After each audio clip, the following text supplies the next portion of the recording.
Okay, so now we're going to move on to part B of the same question.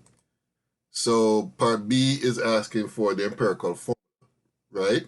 And we'll be using the information from the A part in order to do the B part. So let me get out of this.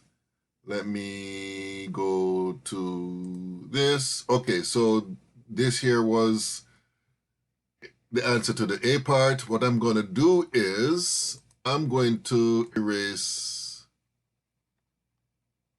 In fact, you know something? Let me okay, let me erase this here. There must be an easier way to do this. But for now, this is what I'm going to do. I'm just going to erase all these here. And what I'm going to do is I'm going to take the answers for the percentages that we got from the A part and place them in a table similar to the one that we used in some previous examples where we were determining the empirical formula. So let me write, okay, what's going on here? So let me write carbon, hydrogen, and oxygen. And constructing my table here. So the first row would have the masses, and that would be the percentages that we calculated here. So this is going to be 53.30 grams. The hydrogen would be 11.19 grams. And for oxygen, that's going to be 35.51 grams. All right. So that's the first thing we're going to do. Let me erase this here. Hold on 1 minute. Let me okay, let me erase this here.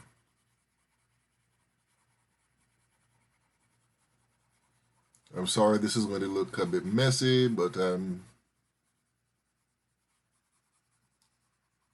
okay, so clear this up here. Okay, so what I'm going to do now is basically follow through the steps like we did before. So the next step is to determine the moles.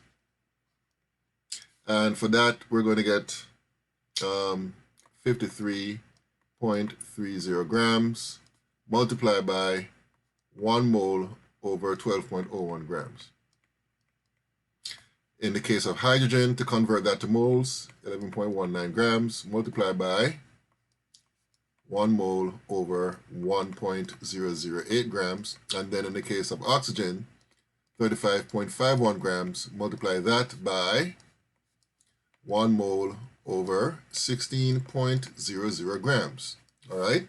And then we do the calculations for each of these to get the moles in each case. So in the case of carbon, that would be 53.30 divided by 12.01. And according to my calculations, this works out to be equal to 4.438 moles. In the case of hydrogen, it's 11.19 divided by 1.008. And according to my calculations, that works out to be 11.10. So let me write 11.10 moles. And then in the case of oxygen, 35.51 divided by 16, and that is equal to 2.2,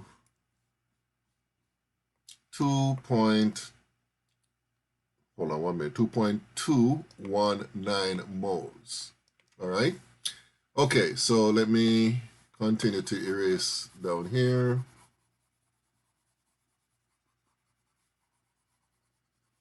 So the next step is to identify the lowest mole value and divide all the mole values by that lowest mole value. So that means that the lowest mole value here of these three would be the 2.219 moles. So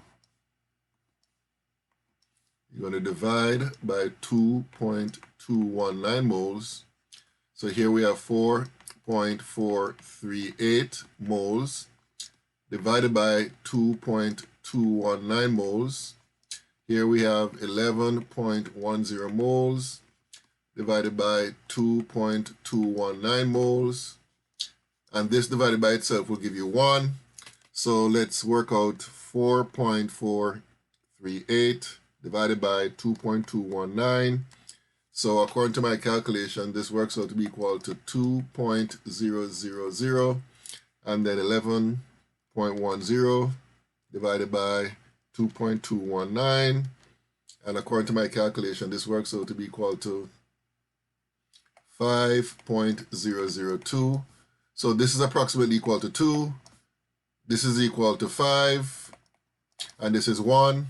So therefore, this is here.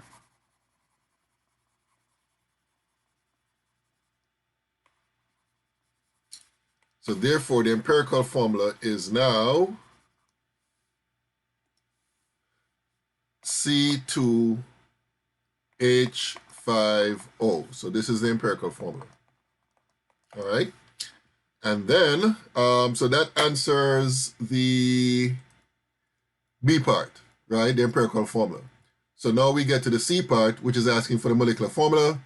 And in order for us to do that, we need the molecular mass, right? So let me go back to this. And in fact, you know what? What I'm going to do is basically clean this up. So let me go File, New. So the empirical formula that we got just now is C2H5O. Excuse me, the molar mass is equal to 90 AMU. And the question is asking for the molecular formula. So what we need to find is the empirical mass. And the empirical mass is equal to, based on this formula here, is 2 times 12.01 AMU plus 5 times 1.008 AMU plus 16.00 AMU. So this will give you 2 times 12.01 times 2, 2 times 12.01 plus 5 times 1.008 plus 16. So according to my calculation, this works out to be 45.06 AMU.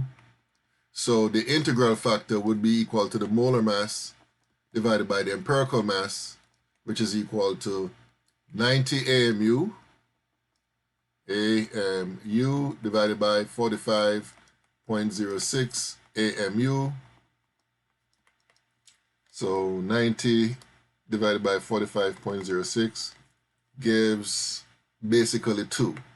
So therefore, the molecular formula would be equal to C2H5O multiplied by 2, which is equal to C4H10O2. So that's basically how the C part is done. All right. Okay, so that's how we do that example. And this is a very typical percent composition problem where you're given the data, the mass percent composition. Actually, you're given the you're given the combustion analysis results, the mass of the products of combustion, and using that to determine the percent composition data, and eventually the molecular formula. Of course, some other additional information will be needed. Okay, we're going to stop here, and the next video will be dealing with writing chemical equations. All right.